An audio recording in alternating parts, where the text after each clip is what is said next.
So you've got the Rotring Isograph 0.35, most commonly used size for this pen. And then you have the Noodlers Ahab. I have this pen in red, and it is it's a stinky pen. I think they must put something on it when they make this that makes the pen smell really bad.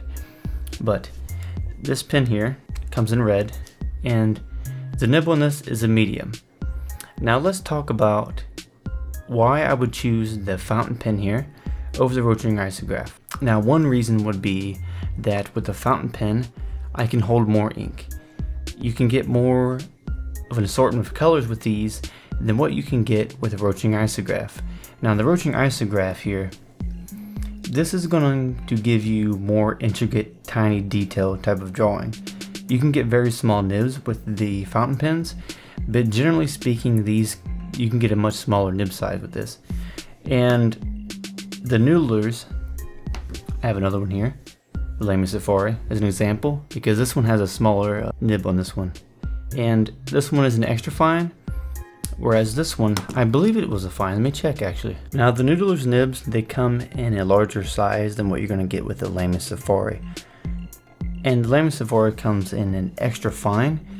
Now they have type of fountain pens that are come in a smaller size of nib. Now this one comes in with the extra fine, but you can get the different ones that have really fine nibs. They have one called the Jinhao. I think I'm pronouncing that right. And that one has a smaller nib than what you're going to get with the American made one. And the Eastern nibs for the fountain pens are going to be finer than the Western ones. And I like these two little fountain pens here, but the Rotring Isograph, when I want to do some doodling and I want some really intricate, tiny, little, super tiny little doodles that I want to make, I love using this. And one thing you do have to be careful about with these pens here is that they do have a very small nib on them. The nib can be damaged pretty easily, and you gotta take really good care of them. I mean, you can't just be throwing these around or just throw them in your pocket. You've got to really take care of them. So these are a bit harder, I think, to take care of and clean than the fountain pens. The fountain pens, you can just put them in water overnight. You don't have as much of an intricate, tiny little mechanisms inside of the pen. It's not as difficult to clean. Whereas these, because the nib on them is a lot smaller, they can get clogged up a lot easier. They can be much more difficult to clean out. And the ink that is in these pens, you cannot use the same ink. I've covered that in a couple of videos. If you do, you're going to run into a lot of problems. The nib on this pen here, the Noodlers, it has a flex nib, and it allows you to have slightly larger lines depending on the amount of pressure that you put on the paper. You can't do that with the Lamy Safari. It just depends on what brand that you get, if it has a flex nib or a standard. So you can put a little bit of pressure on this pen, but not a whole lot. It's definitely going to be more pressure than what you can put on a pen such as the Rotring Isograph. Now the Rotring Isograph, you don't want to put any pressure at all actually when you're drawing.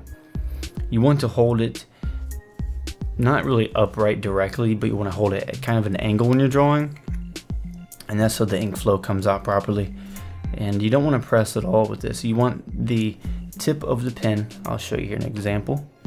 You want the tip of the pen to just barely touch the paper and drag across. And as you do that, the ink's going to flow out. And you don't want to press but just a little tiny bit. If you press too hard, then as you drag the pen across the paper, you're going to damage the nib. And these are fairly expensive. You can get these online. You can get an entire set of them for about $65 to $80. I think it comes in about a set of 4. And I bought all of mine individually. I bought them one at a time because I wanted to test them out and compare them to my fountain pens. And they both have uses and benefits and drawbacks to each of them. So the benefit of the fountain pen is that there are more types of paper that you can draw on with these. These you can draw faster with them. You can sketch really quick. They hold more ink. That's another good thing. I think they look better. They have more designs. You can get more colors with them. You can get red, purple, green, clear, all of that. Whereas the Rotring Isograph, you're just stuck with the color of the pen and whatever the color is that's on here. That's pretty much all you get. There's not much customization with these. Whereas with these you get that. And these have a bigger clip on them. Some have smaller clips. The clip on this one is not that large. This one's got a huge clip on it. And the Rotring Isograph has a much smaller clip on it than the other two. So these aren't really the type of pens that you'd want to carry around with you, such as like putting in your shirt or something like that. And another difference is that this has a twist cap. It doesn't snap on. Whereas the Lamy Safari, for example, snaps on and off. So let's say you're a student or something, in college, high school, whatever it is that you're doing. These would be better than the Rotring Isographs if you want something that has a lot of ink and that you can draw with fast or write with really good, and a lot easier to take care of than the Rotring Isograph. And the Noodlers here, this one does not have a snap off and on cap. It actually you have to twist this off. So if I had to choose between two pens for, like, say a college student, then I would go with the Lamy Safari. It's more convenient, it's easier. You can just post this in the back of the pen and you're good to go. Whereas if you're doing it with the Noodlers ahab, the smelly pen, you have to sit there and twist the cap off. Same with the Rotring Isograph. I mean, it's not that much of a hassle, but it can be a bit of an inconvenience if you want to start drawing or writing, taking notes. And yeah, I don't think you would want to use these for taking notes and stuff like that. This is more of a drawing pen or drafting. You wouldn't really want to use this for taking notes. Now, I do plan on buying more fountain pens, different brands, different sizes, different nibs, flex nibs and everything. But these are only two that I have right now. And well, these are actually the only two that I've been drawing with. I actually have another one I haven't drawn with, and it came in like some little box with some ink that I bought. As a matter of fact, I'll get that really quick. This is a small fountain pen that came with my Noodlers Heart of Darkness black ink, and I haven't tested this one yet, but it's like one of those demonstrator pens because the barrel is clear, and so you can see the ink in it. You can see how much you have left. You can see it with the other pens, but you got to take the whole thing apart to see it. I haven't really compared this one to the other fountain pens, but I will in the future. This is a Noodlers, and the name of it is Charlie, like the old cartoon. Anyways, this one here, to see the ink, how much is left, you have to take the end of it off here. You have to take the cap off, and then you have to take that off there to see the ink inside. I was using a red ink for this. It's called the Red Dragon ink. It's more of like it's like a dark black with a bit of red in it. And this one here, the cap comes off, and then you have to twist the back of this and see how much ink you have in it. Now with the Lamy Safari, I wanted to tell you before you buy one that if you want to refill these, you have to buy a converter. You can buy them online for about $4 to $8. They don't cost that much. They don't hold as much ink as the Noodlers ahab, but like I said, for college students, more convenient. For pen enthusiasts or pen collectors of fountain pens, this would be your better bet.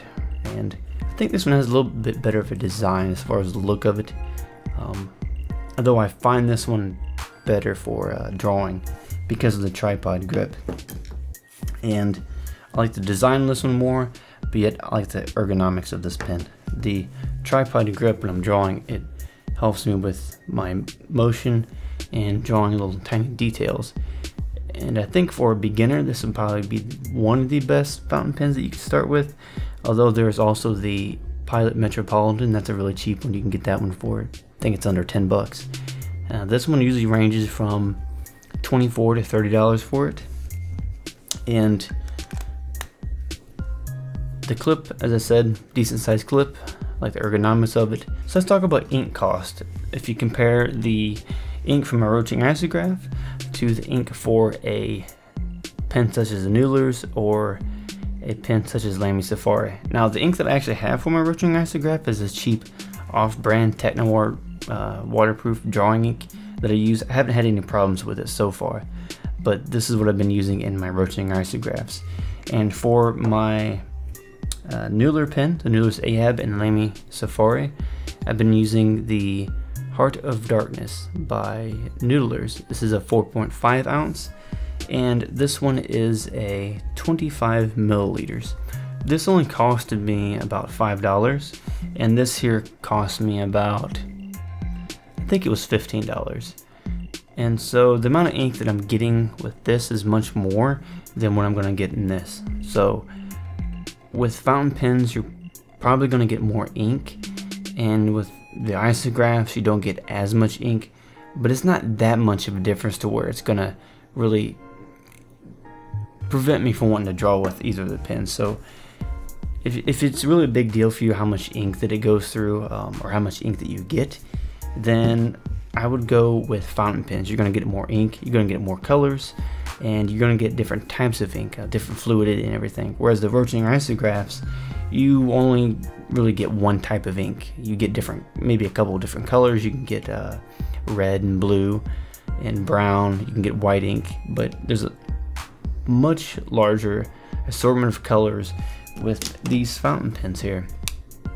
And so if I had to choose for drawing, if you're doing some intricate, pick this one. If you want to draw really tiny details and you're spending a lot of time on drawings, and if you want to do something that is more expressive and you want your lines to be varying and changing width, I would get a fountain pen such as the Noodlers Ahab, or a pen like this, a fountain pen that has a flex nib on it.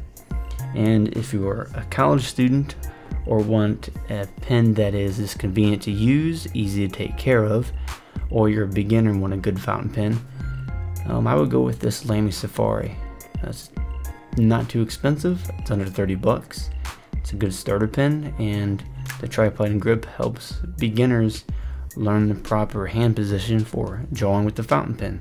Another difference that you're going to have between the Rotring Isographs and the fountain pens is that the fountain pens don't come in sets like the isographs normally do.